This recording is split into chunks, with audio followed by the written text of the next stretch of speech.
وَكَذَّبَ بِهِ قَوْمُكَ وَهُوَ الْحَقُّ، اور اے نبی آپ کی قوم نے اسے جھٹلا دیا. بہی مراد قرآن، یعنی میں نے عرض کیا کہ اس صورت کیا یہ عمود حصی معجزہ کوئی نہیں دکھائیں گے، اصل معجزہ محمد کا یہ قرآن ہے صلی اللہ علیہ وسلم. اس لیے بہی بہی بہی اس کی تکرار اس میں کثرت سے ملے گی. وَكَذَّبَ بِهِ قَوْمُكَ وَهُوَ الْحَقُّ، یہ قرآن الحق ہے لیکن اے نبی آپ کی قوم نے اس کو جھٹلا دیا ہے. قُلْ لَسْتُ عَلَيْكُمْ بِوَكِيلٍ، ان سے کہہ دیجئے میں اب تمہارا ذمہ دار نہیں ہوں. اب میں نہیں کہہ سکتا کہ کب اللہ کے عذاب کا بند جو ہے وہ کھل جائے اور تمہارے اوپر وہ عذاب ہلاکت جو ہے وہ آ جائے. لِكُلٍّ نَبَأٌ مُسْتَقَرٌ، كُلُّ نَبَإٍ مُسْتَقَرٌ، ہر خبر ہر بڑی بات کے لیے وقت معین ہے. فَسَوْفَ تَعْلَمُونَ، میں نہیں کہہ سکتا جیسے کہ سورہ انبیاء میں فرمایا وَإِنْ أَدْرِي أَقَرِيبٌ أَمْ بَعِيدٌ مَا تُوعَدُونَ، میں یہ نہیں جانتا کہ جس کی تمہیں دھمکی دی جا رہی ہے وہ قریب آ چکا یا دور ہے. ٹائم ٹیبل اللہ کے علم میں ہے، لیکن یہ میں جانتا ہوں کہ اگر تمہاری روش یہی رہی تو عذاب آ کر رہے گا. فَسَوْفَ تَعْلَمُونَ، اور ان قریب تمہیں معلوم ہو جائے گا. وَإِذَا رَأَيْتَ الَّذِينَ يَخُوضُونَ فِي آيَاتِنَا، یہ وہ آیت آ گئی جس کا حوالہ سورہ نساء کی آیت نمبر 140 میں آیا تھا کہ تمہیں پہلے ہدایت دی گئی تھی کہ جب تم لوگوں کو دیکھو کہ وہ ہماری آیات کا استہزاء کر رہے ہیں، تمسخر کر رہے ہیں، تو ان کے پاس بیٹھو مت، اٹھ کر چلے جاؤ. کم سے کم یہ کہ ایک پروٹیسٹ میں واک آؤٹ تو وہاں سے ہو جائے. وَإِذَا رَأَيْتَ الَّذِينَ يَخُوضُونَ فِي آيَاتِنَا، اور جب تم دیکھو لوگوں کو کہ وہ ہماری آیات میں خوض مین میخ نکال رہے ہیں. دیکھیے اردو میں ہم ایک لفظ بولتے ہیں غور و خوض، بڑا غور و خوض ہو رہا ہے. بہت غور و خوض کے بعد میں اس نتیجے پر پہنچا ہوں یہ دونوں لفظ جو عربی زبان کے بہت قریب کے ہیں. غور کے معنی، غور اچھے معنی میں آتا ہے اور خوض برے معنی میں آتا ہے. صحیح چھان پھٹک کرنا اور غور کرنا، اس کے ما لہو ما علیہ، فار کیا ہے اگینسٹ کیا ہے، یہ مثبت انداز میں یہ ہے غور. خوض ہے مین میخ نکالنا، اس کے اندر جو ہے بال کی کھال خام خاک اتارنا، یہ کوشش ہے، یہ خوض ہے. وَإِذَا رَأَيْتَ الَّذِينَ يَخُوضُونَ فِي آيَاتِنَا، جبکہ وہ ہماری آیات میں اس طریقے کا معاملہ کر رہے ہوں تو جب تم دیکھو فَأَعْرِضْ عَنْهُمْ، تو ان سے کنارہ کرو، حَتَّى يَخُوضُوا فِي حَدِيثٍ غَيْرِهِ، یہاں تک کہ پھر وہ کسی اور بات میں لگ جائے، کسی اور مذاق میں ٹھٹے میں، پھر تم ان کے پاس جا سکتے ہو. وَإِمَّا يُنْسِيَنَّكَ الشَّيْطَانُ فَلَا تَقْعُدْ بَعْدَ الذِّكْرَىٰ، اور اگر تمہیں شیطان بھلا دے، تم بیٹھے ہوئے تھے وہاں گفتگو شروع ہوئی، کچھ دیر تک تمہیں احساس نہیں ہوا کہ یہ تم اس کام میں لگ گئے ہیں تو تمہیں یاد نہیں آیا، لیکن فلا تقعد بعد الذکر، جب یاد آ جائے تو مت بیٹھو ان کے ساتھ، مع القوم الظالمین، ان ظالموں کے ساتھ، پھر وہاں سے واک آؤٹ کرو احتجاجاً. اور پھر یہ البتہ منتظر رہو چونکہ دعوت و تبلیغ کے لیے پھر تمہیں آنا ہے. تو قالوا سلاما، علیحدہ بھی ہو تو وہ لٹ مار کے نہ ہو، بلکہ یہ کہ اٹھو وہاں سے تو بڑی خوبصورتی کے ساتھ. وما علی الذین یتقون من حسابہم من شیء، اور یقیناً جو لوگ اللہ کی تقوی کی روش اختیار کرتے ہیں ان پر ان کے حساب کی کوئی ذمہ داری نہیں ہے. ولیکن ذکریٰ لعلہم یتقون، لیکن یہ یاد دہانی ہے تاکہ وہ تقوی اختیار کریں. وذر الذین اتخذوا دینہم لعبا ولہوا، اور چھوڑو ان کو، دفع کرو، نظر انداز کرو، ان سے آپ نظر پھیر لو کہ جنہوں نے اپنے دین کو کھیل اور کود بنا لیا ہے، کھیل، ہنسی مذاق، ٹھٹا. بہت سے لوگ اب بھی مل جائیں گے آپ کو دین کے معاملے میں کبھی سنجیدہ ہوتے ہی نہیں. دین کی بات اگر شروع ہوگی تو وہ اسے استہزاء میں، تمسخر میں، ٹٹ بٹس میں، اینیکڈوٹس میں، یہ واقعات یوں ہو گیا تھا، یہ ایسا تھا، اس میں اس کو جو ہے وہ بالکل ختم کر دیں گے. وَذَرِ الَّذِينَ اتَّخَذُوا دِينَهُمْ لَعِبًا وَلَهْوًا وَغَرَّتْهُمُ الْحَيَاةُ الدُّنْيَا، اور ان کو تو اصل میں دھوکے میں مبتلا کر دیا ہے دنیا کی زندگی نے. ساری توجہات ادھر ہیں، بھاگ دوڑ اس کے لیے ہے، زیادہ سے زیادہ کمانا ہے، مال جمع کرنا ہے، حلال سے ہو حرام سے ہو، ساز و سامان کی فکر پڑی ہوئی ہے. وَذَكِّرْ بِهِ، اب پھر بہی کو نوٹ کیجئے، تذکیر کیجئے، اس کے قرآن کے ذریعے سے تذکیر کیجئے. جیسے کہ سورہ قاف کی آخری آیت ہے فذکر بالقرآن من یخاف وعید، قرآن کے ذریعے سے تذکیر کیجئے اس شخص کو کہ جس کے اندر کچھ خوف ہے اللہ کے وعدے کا اور اللہ کی وعید کا. تو یہاں بھی آیا کہ آپ ان کو چھوڑیے، وذکر بہ ان تبصر نفس بما کسبت، اس قرآن کے ذریعے سے انہیں تذکیر کرائیے، یاد دہانی کرائیے کہ مبادا کوئی شخص گرفتار ہو جائے اپنے کرتوتوں کے عوض، وہ وقت نہ آ جائے کہ تم اپنی رنگ رلیوں اور کرتوتوں کے عوض رہن رکھے جاؤ، گرفتار ہو جاؤ. لیس لہا من دون اللہ ولی ولا شفیع، پھر اس کے لیے اللہ کے سوا کوئی نہیں ہوگا، یا اللہ کے مقابلے میں اللہ سے بچانے والا کوئی نہیں ہوگا، نہ کوئی ولی اور نہ شفیع. لیکن دوسری مرتبہ کیٹیگوریکل ڈینائل شفیع کی آیت الکرسی کے ضمن میں عرض کر چکا ہوں. بیشتر مقامات پر قرآن مجید میں کیٹیگوریکل ڈینائل ہے، کوئی شفاعت نہیں. البتہ ہے ایک شفاعت کا، ایک شفاعت حقہ کی ایک حیثیت ہے، اس کو سمجھنے کی ضرورت ہے، اس کی شرائط ہیں، اس کی لیمٹس ہیں. اگر ان شرائط اور لمٹ سے آزاد کر دیں گے تو پھر یہ ہے کہ وہ شفاعت کا جو تصور ہے ایمان بالآخرت کی نفی کر دے گا، پھر کوئی فائدہ نہیں، ڈر کھائے گا. جب چھڑوانے والے ہیں جو چاہو کرو، جو بھی کچھ ہے، لیکن تیرے محبوب کی امت میں ہے، شرابی ہیں، زانی ہیں، بدماش ہیں، چور ہیں، ڈاکو ہیں، حرام خور ہیں، غبن کرتے ہیں، جو بھی کچھ ہے، لیکن تیرے محبوب کی امت میں ہے. تو اگر تو اسی پر کوئی معاملہ طے ہونا ہے تو خام خواہ کاہے کو آدمی ہاتھ روکے. بابر بعیش کوش کے عالم دوبارہ نہیں است. پھر تو جو عیش کر سکتے ہو کرو، جہاں آج پڑتا ہے کیوں روکتے ہو؟ تو سیدھی سیدھی بات ہے. لیس لہا من دون اللہ ولی ولا شفیع وان تعدل کل عدل، یہ وہی عدل آ گیا. اور اگر فدیہ دینا چاہیں کل کا کل فدیہ، لا یؤخذ منہا، نہیں قبول کیا جائے گا. واتقوا یوما لا تجزی نفس عن نفس شیئا ولا یقبل منہا شفاعۃ ولا یؤخذ منہا عدل ولا هم ینصرون. یہ 2 مرتبہ سورہ بقرہ میں آ چکا ہے. اولئک الذین ابسلوا بما کسبوا، یہ لوگ تو اب گرفتار ہو چکے ہیں اپنی کرتوتوں کے عوض، اب یہ رہن ہے. لہم شراب من حمیم، ان کے لیے تو ہے پینے کے لیے تو کھولتا ہوا پانی.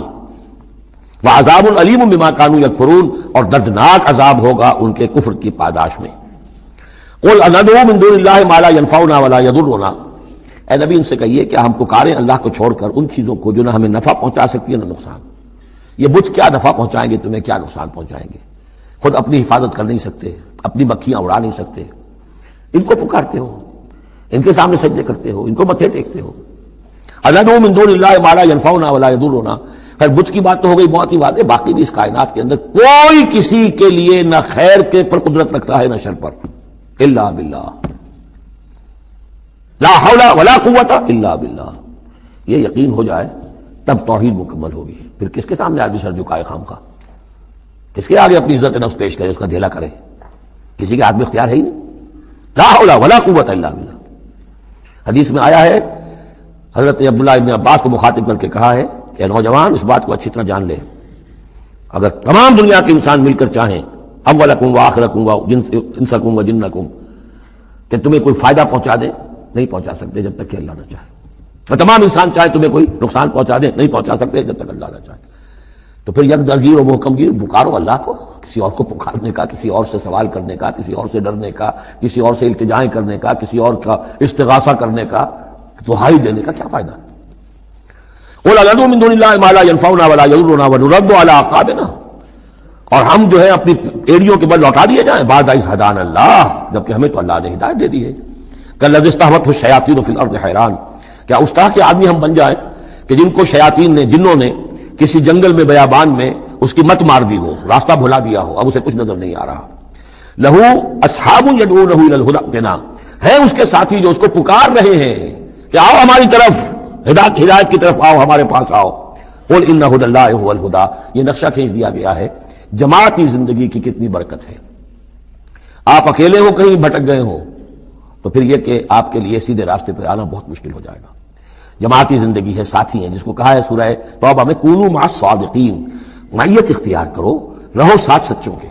کسی وقت ہوتا ہے انسان کو کوئی ایسی آزمائش پیش آ گئی ہے، اس کا دماغ چکرا گیا ہے، گھوم گیا ہے، نہیں سمجھ میں آ رہا، راستہ نہیں نکل رہا، مشکل بڑی آ گئی ہے.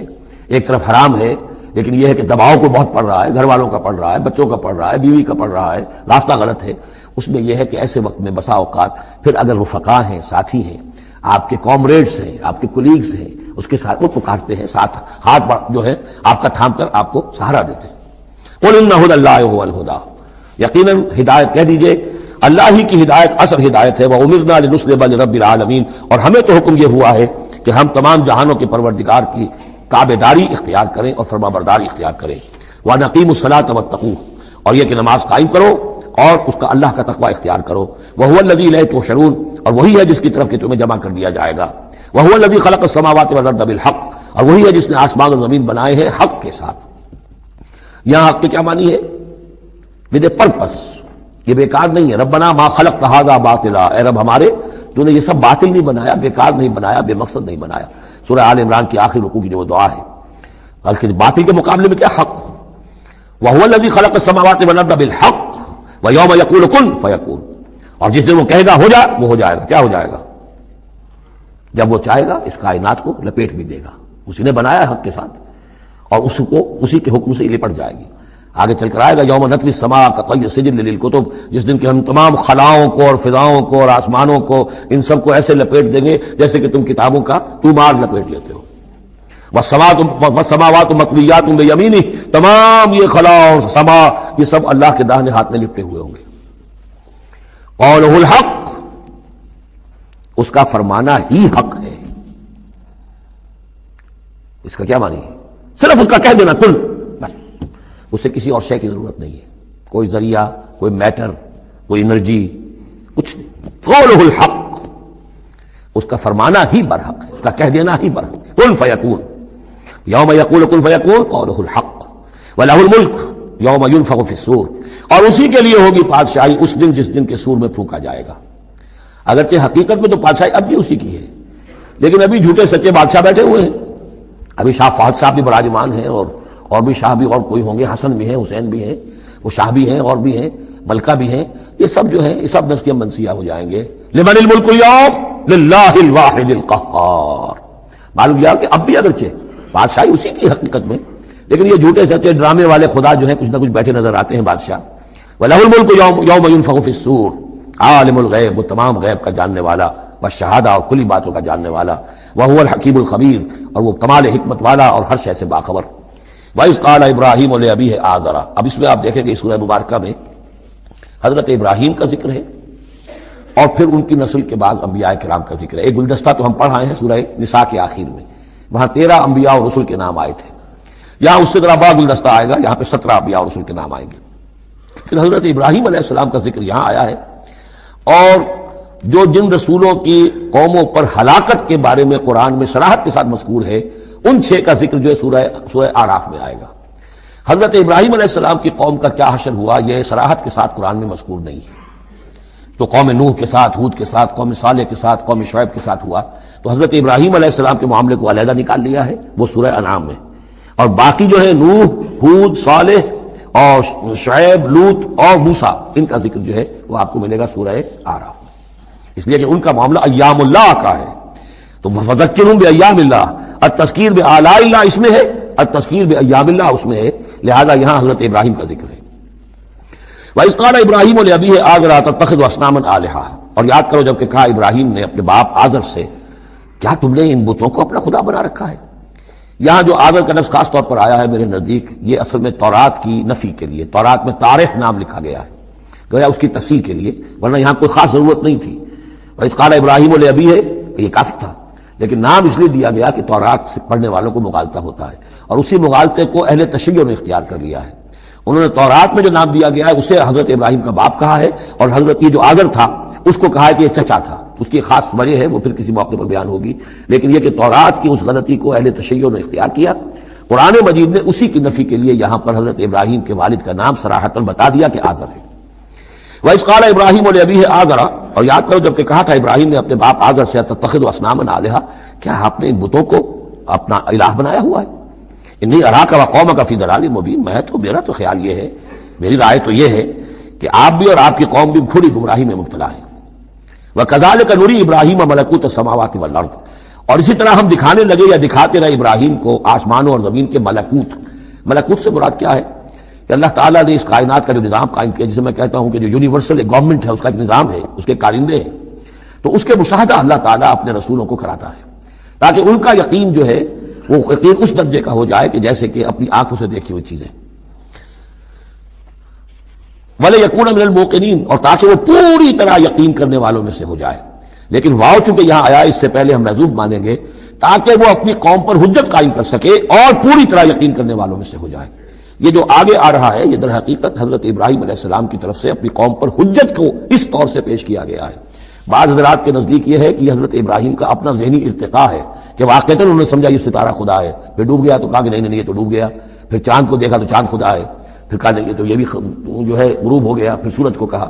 تو یہ بات اصل میں بعض حضرات کی رائے ہے یہ، اور الفاظ سے کچھ متبادل بھی ہوتا ہے، لیکن یہ ہے کہ زیادہ صحیح رائے جس سے کہ آگے آ جائے گا وَتِلْكَ حُجَّتُنَا آتَيْنَاهَا إِبْرَاهِيمَ عَلَىٰ قَوْمِهِ، تو معلوم ہوتا ہے کہ یہ اصل میں حضرت ابراہیم علیہ السلام نے حجت قائم کرنے کے لیے یہ تدریج اختیار کی اپنی قوم کو سمجھانے کے لیے۔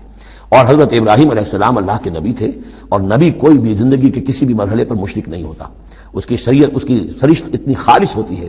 صدیقین مشرک نہیں ہوتے، نبی تو ان سے بھی اونچے درجے کے ہیں، حضرت ابوبکر نے کبھی شرک نہیں کیا، حضرت عثمان نے کبھی شرک نہیں کیا، جو صدیقین ہیں صحابہ میں سے۔ وَكَذَلِكَ نُرِي إِبْرَاهِيمَ مَلَكُوتَ السَّمَاوَاتِ وَالْأَرْضِ وَلِيَكُونَ مِنَ الْمُوقِنِينَ فَلَمَّا جَنَّ عَلَيْهِ اللَّيْلُ، جب ان پر رات جو ہے اس نے تاریکی کر دی، رات کوكبا، انہوں نے دیکھا ایک چمکدار ستارے کو، قال هذا ربی، انہوں نے کہا یہ میرا رب ہے۔ یہ گویا کہ کہنے کیا، ہاں یہ میرا رب ہے، اب یہ سوالیہ انداز بھی ہو سکتا ہے، ود سائن آف ایکسکلیمیشن ہو سکتا ہے کہ لوگوں کو کہنے کے لیے کہ یہ رب ہے، یا انٹروگیشن کا بھی ہو سکتا ہے۔ هذا ربی فلما افل قال لا احب الافلین، جب وہ ڈوب گیا تو کہا بھائی یہ ڈوب جانے والی شے تو پھر میں تو پسند نہیں کر سکتا کہ میں اس کو اپنا خدا مان لوں.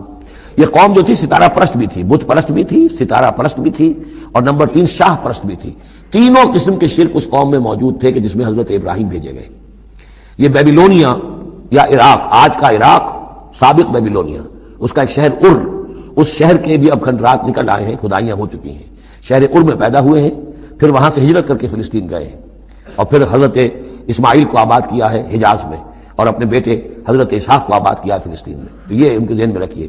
اور اس وقت عراق میں یہ شرک جو ہے گھٹا ٹوپ اندھیرے تھے، کیونکہ یہاں بت پرستی بھی تھی، ستارہ پرستی بھی تھی، اور تیسرے یہ کہ بادشاہ بھی نمرود جو تھا وہ یہ کہتا تھا کہ میں خدا ہوں. اس کا مکالمہ جو ہے جو اس نے کیا تھا محاجہ حضرت ابراہیم سے، وہ سورہ بقرہ میں ہم پڑھ چکے ہیں. انا وحی و امید، میں بھی یہ اختیار رکھتا ہوں، جس کو چاہوں زندہ رکھوں، جس کو چاہوں مار دوں. فلما رأى القمر بازغا، جب انہوں نے دیکھا چاند چمکتا ہوا، قال هذا ربی، کہا ہاں یہ معلوم ہوتا ہے کہ یہ ہے رب. فلما افل قال لئن لم يهدني ربی، جب وہ بھی ڈوب گیا، غائب ہو گیا، تو انہوں نے کہا کہ اگر میرے رب نے مجھے ہدایت نہ دی تو پھر میں تو قوم ضالین میں سے ہو جاؤں گا. گویا کہ ابھی یہ الفاظ ہیں کہ جن سے اشارہ ہوتا ہے کہ شاید ابھی ان کا اپنا ذہنی اور فکری ارتقاء ہو رہا ہے. میں نے کہا تھا کہ الفاظ سے متبادر ہوتا ہے، لیکن یہ کہ ان دونوں چیزوں کو، دونوں سائڈز کو ناپ تول کر جو رائے بنتی ہے وہ دوسری ہے. فلما رأى الشمس بازغة، جب دیکھا سورج بہت چمکدار، قال هذا ربی هذا اکبر، تو فرمایا ہاں یہ ہے رب، یہ سب سے بڑا ہے. فلما افلت، جب وہ بھی ڈوب گیا، قال یا قوم انی بریء مما تشرکون، انہوں نے کہا اے میری قوم کے لوگوں میں تو بری ہوں، اعلان برات کرتا ہوں ان سب سے جنہیں تم شریک ٹھہرا رہے ہو. انی وجہت وجہی للذی فطر السماوات والارض حنیفا، میں نے تو اپنا رخ کر لیا ہے، اپنا چہرہ جو ہے ادھر کر لیا ہے اس ہستی کی طرف جس نے آسمانوں اور زمین کو بنایا، یکسو ہو کر. وما انا من المشرکین، اور میں مشرکوں میں سے نہیں ہوں. وحاجہ قومہ، اب اس پر محاجہ کیا ان سے ان کی قوم نے، وہ حجت بازی شروع کر دی. یہ تم نے کیا کہہ دیا؟ سارے دیویوں کی نفی کر دی، سارے ستاروں کی نفی کر دی، ہر چیز کی نفی کر دی. اب تم پر مار پڑے گی، فلاں دیوی کی اور فلاں ستارے کی نحوست جو ہے اس کا تم نے انکار کیا، تیار ہو جاؤ، اب تمہارے اوپر شامت آئے گی. قال تحاجونی فی اللہ وقد ہدان، انہوں نے فرمایا مجھ سے محاجہ کر رہے، حجت بازی کر رہے اللہ کے بارے میں، جبکہ اس نے تو مجھے ہدایت دے دی ہے. مجھے تو اللہ نے ہدایت دی ہے. ولا اخاف ما تشرکون بہ، اور مجھے کوئی خوف نہیں ان ہستیوں کا جنہیں تم شریک ٹھہرا رہے ہو، مجھے کوئی خوف نہیں. الا یشاء ربی شیئا، ہاں اللہ کو چاہے میرے ساتھ کہ کوئی تکلیف مجھے آ جائے، کوئی آزمائش آ جائے تو ٹھیک ہے، میرا رب ہے، لیکن مجھے کوئی کسی کا ڈر نہیں، نہ تمہارے کسی دیوی کا، نہ دیوتا کا، نہ کسی ستارے کی نحوست کا، اور نہ کسی اور کا. لا اخاف ما تشرکون بہ، تم جس کا مجھے ڈراوا دے رہے ہو مجھے ان میں سے کسی کا کوئی خوف نہیں. الا یشاء ربی شیئا، الا یہ کہ میرا رب میرے لیے کچھ چاہے جو چاہے. وسع ربی کل شیء علما، یقیناً میرا رب جو ہے وہ تو ہر شے کے علم کے اعتبار سے احاطہ کیے ہوئے ہے. افلا تتذکرون، تو کیا تم عقل سے کام نہیں لیتے، تم نہیں سوچتے، نصیحت اخذ نہیں کرتے. وکیف اخاف ما اشرکتم، میں کیسے ڈروں ان سے جنہیں تم نے شریک ٹھہرا رکھا ہے. ولا تخافون انکم اشرکتم باللہ، جبکہ تم نہیں ڈرتے کہ تم نے اللہ کے ساتھ شریک ٹھہرا لیے. ما لم ينزل به علیکم سلطانا، اور ان ہستیوں کو شریک ٹھہرا دیا ہے جن کے لیے کہ اللہ نے کوئی سلطان، کوئی سند نہیں اتاری. ہاں اللہ نے اپنی کتابوں میں کوئی سند اتاری ہوتی، عقل انسانی میں اس کی کوئی بنیاد ہوتی تو کوئی بات بھی ہوتی. نہ عقل میں، نہ فطرت میں، نہ کسی آسمانی کتاب میں کسی معبود کے لیے کوئی گنجائش نہیں ہے ہی نہیں. وَكَيْفَ أَخَافُ مَا أَشْرَكْتُمْ وَلَا تَخَافُونَ أَنَّكُمْ أَشْرَكْتُمْ بِاللَّهِ مَا لَمْ يُنَزِّلْ بِهِ عَلَيْكُمْ سُلْطَانًا فَأَيُّ الْفَرِيقَيْنِ أَحَقُّ بِالْأَمْنِ إِن كُنتُمْ تَعْلَمُونَ.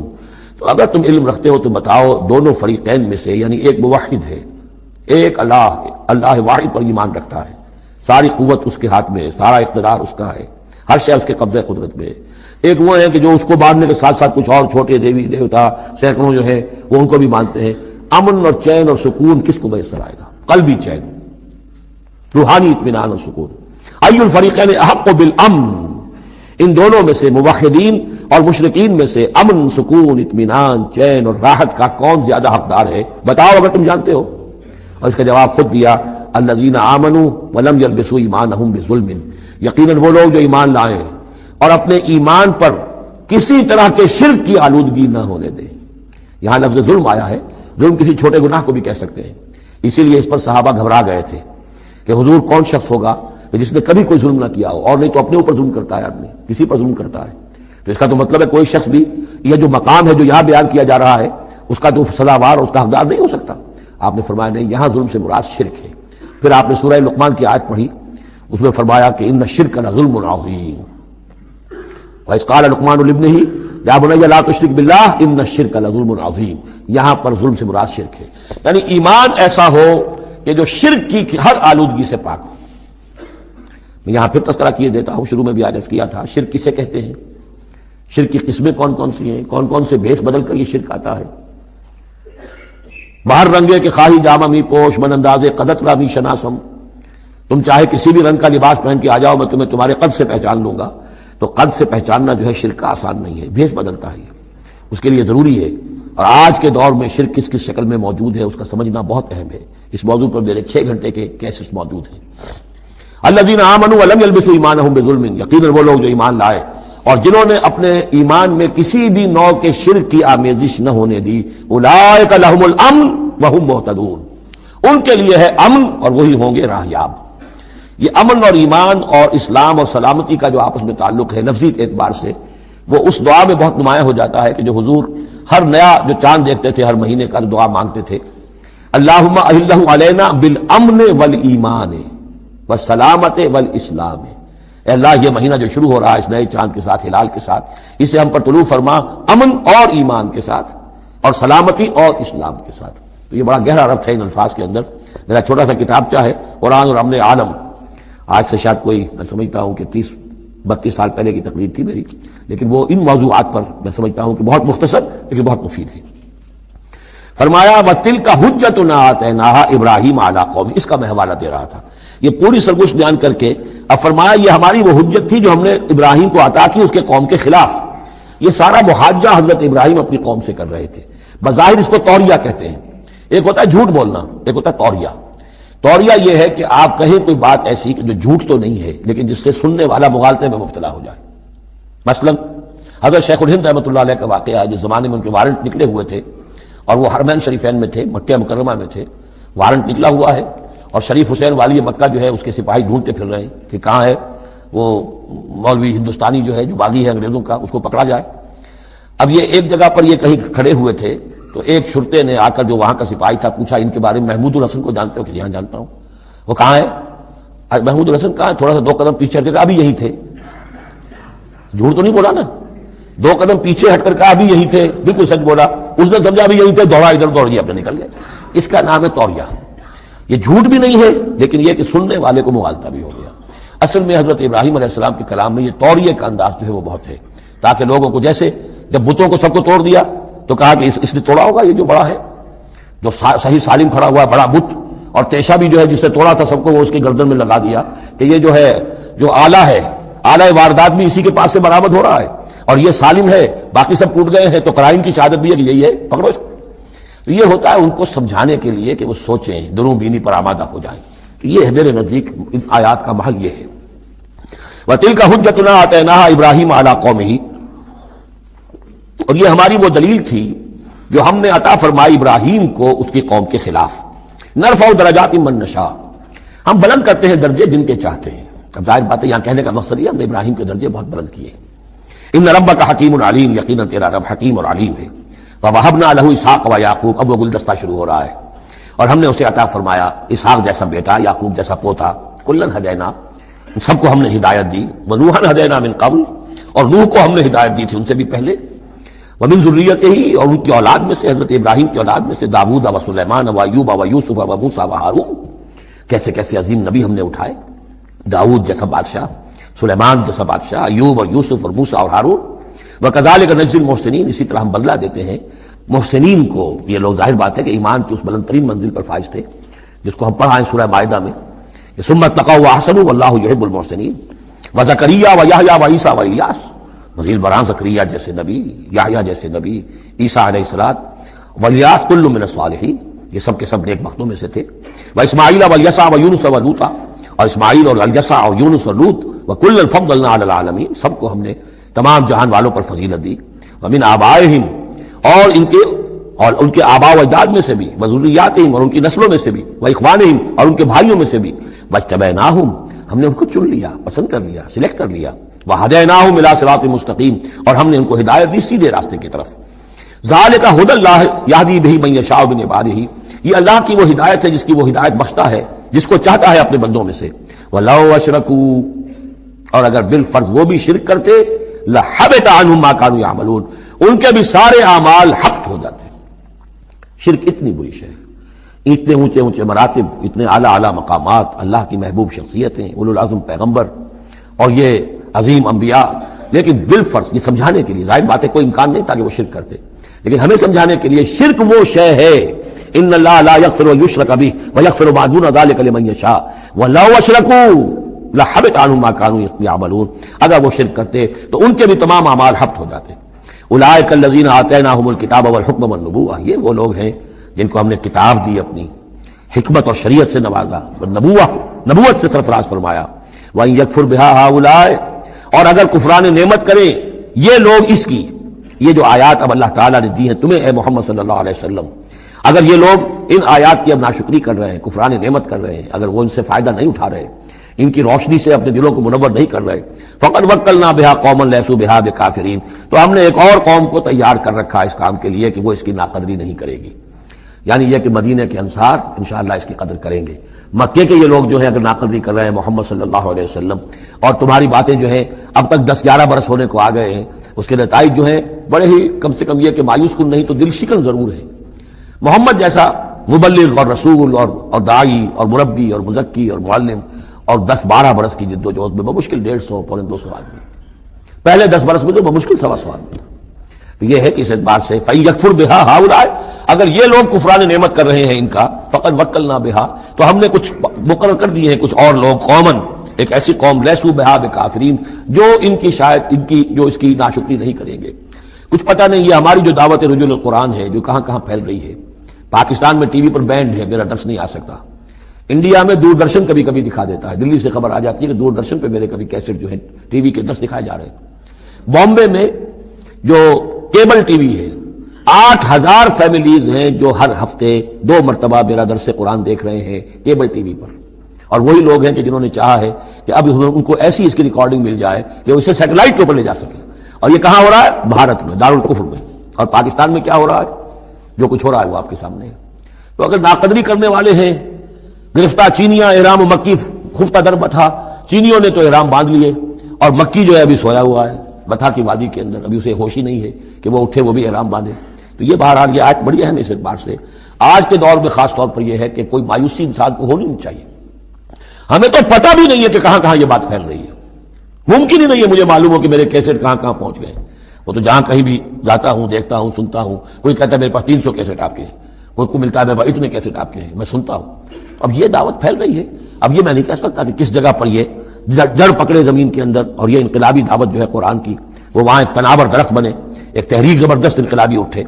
فَإِن يَكْفُرْ بِهَا هَؤُلَاءِ فَقَدْ وَكَّلْنَا بِهَا قَوْمًا لَيْسُوا بِهَا بِكَافِرِينَ، اگر یہ اس کی ناقدری کر رہے ہیں تو اے نبی آپ آزردہ خاطر نہ ہو، ہم نے ایک اور قوم کو تیار کر لیا ہے کہ وہ اس کی ناقدری نہیں کریں گے۔ اولئک الذین ھدی اللہ فبہداہ مقتدہ، یہ وہ لوگ ہیں جن کو اللہ نے ہدایت دی تھی۔ یہ 17 نام جو اوپر ہم نے پڑھے ہیں، فرمایا کہ اللہ فرما رہا ہے ہم نے انہیں ہدایت دی تھی، فبہداہ مقتدہ، تو آپ بھی ان کی ہدایت کی پیروی کیجئے۔